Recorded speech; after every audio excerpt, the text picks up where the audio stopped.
Hello, je suis Isabelle Boivin, physio-éducatrice.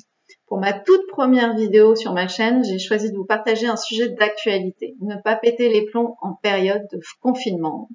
Difficile, hein? Alors pourquoi ne pas péter les plombs en période de confinement? On vit ensemble, en communauté, avec des enfants ou sans enfants, et même peut-être tout seul.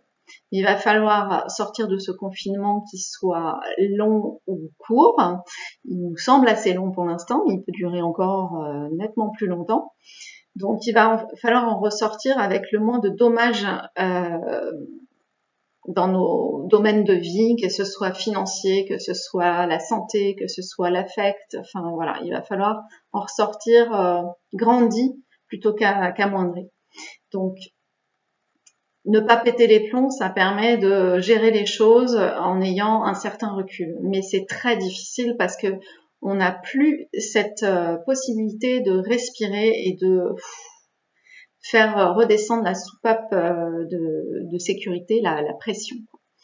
Donc on est un peu comme dans une cocotte minute qui a envie d'exploser. Donc à ces moments-là, qu'est-ce qu'on peut faire quand on bout, qu'on n'en peut plus et qu'on va exploser? Et croyez-moi, je connais bien ça, même si j'ai pas subi un confinement auparavant comme on subit aujourd'hui, et que aujourd'hui je suis très chanceuse parce que j'ai un grand jardin, une grande maison et on est peu nombreux dans la maison, donc je me considère comme chanceuse.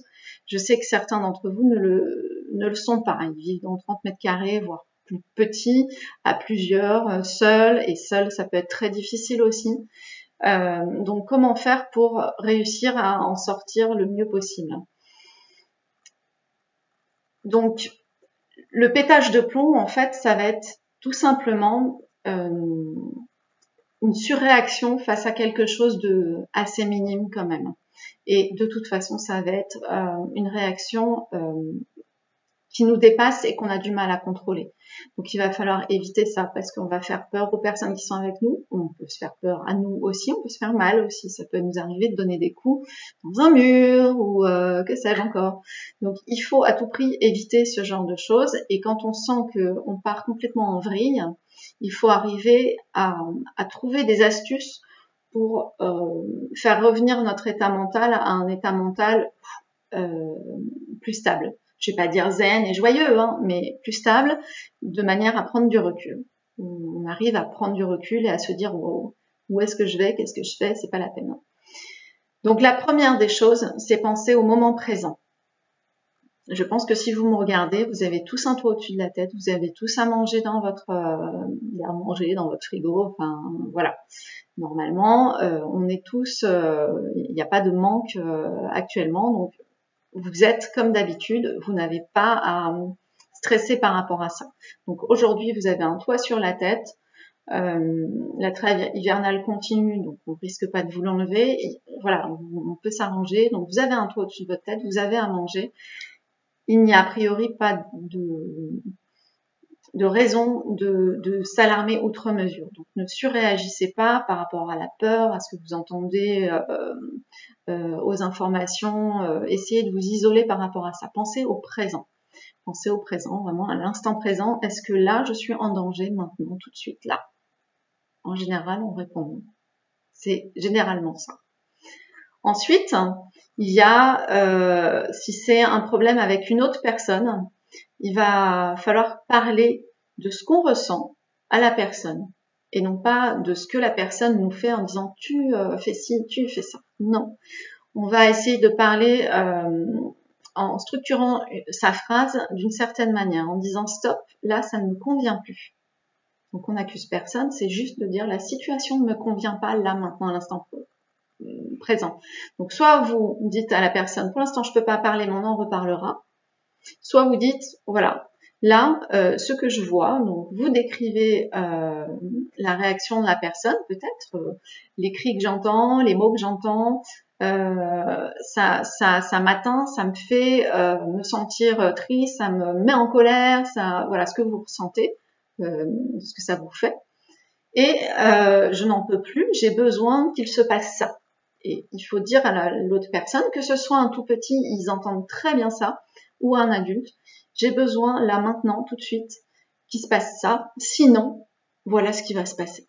que ce soit à court terme ou à long terme. Parce que là, à court terme, on est dans un confinement, donc on ne peut pas partir de la maison, et c'est vrai que c'est délicat. Mais on peut quand même faire appel aux policiers, on peut, s'il y a vraiment un réel problème, on peut mettre des limites à ses enfants. Hein, je ne sais pas, la PS4 par exemple. Ça m'est arrivé juste hier de poser des limites à mon fils de 14 ans en lui disant si tu continues comme ça, la PS4, on oublie. Voilà, donc essayez de voir avec votre enfant comment, ou avec l'adulte qui est en face de vous, comment arriver à gérer la problématique ensemble et de manière apaisée. Si le dialogue n'est pas possible dans l'instant, c'est que vous êtes tous les deux en surréaction et il faut attendre que le soufflet tombe, la pression retombe et donc du coup arriver à pouvoir vous réunir pour parler. C'est extrêmement important la communication dans ces moments-là. Donc n'oubliez pas la structure de la phrase que je vous ai donnée. Donc on décrit ce qu'on voit qui ne nous plaît pas, on décrit ce qu'on ressent par rapport à ce qu'on voit et on indique à l'autre ce qu'on aimerait qu'il se passe et les conséquences si ça se passe pas comme on voudrait ou justement si ça se passe, qu'est-ce que ça va amener d'autre. Donc voilà, on peut structurer sa phrase comme ça.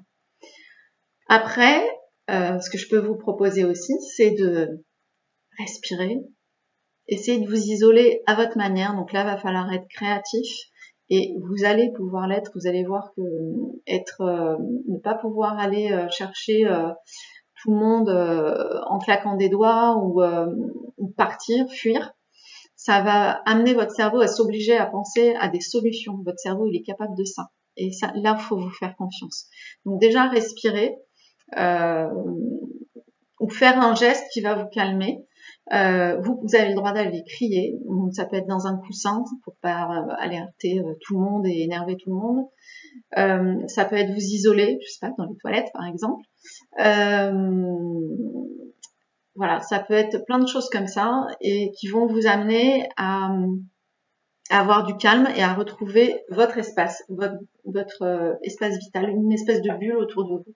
Il faut que vous imaginiez une espèce de bulle autour de vous qui vous enveloppe et qui vous appartient et que personne ne peut atteindre, et en verbal comme en physique. Donc voilà ce que je peux vous conseiller comme petits trucs, petites astuces. J'espère que ça vous donnera des petites bases. Je vous ai pas donné parce qu'en 10 minutes sur YouTube, c'est très délicat. Les premières vidéos, en fait, on est restreint. Et voilà, du coup, je peux pas aller tellement plus loin. Je vous invite à me mettre dans les commentaires en dessous vos astuces à vous, peut-être les partager à tout le monde. N'hésitez pas à vous abonner à la chaîne, allez voir sur mon site s'il y a des choses qui vous intéressent pour avoir plus d'idées. Et je vous dis donc à bientôt pour une prochaine vidéo.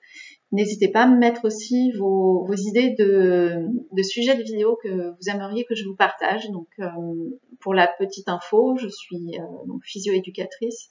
Je m'attache énormément à la physiologie humaine et donc du développement de l'enfant dès sa naissance et de la physiologie de l'adulte aussi. Donc, les deux combinés pour que chacun puisse se respecter l'un et l'autre et qu'on se fasse confiance mutuellement.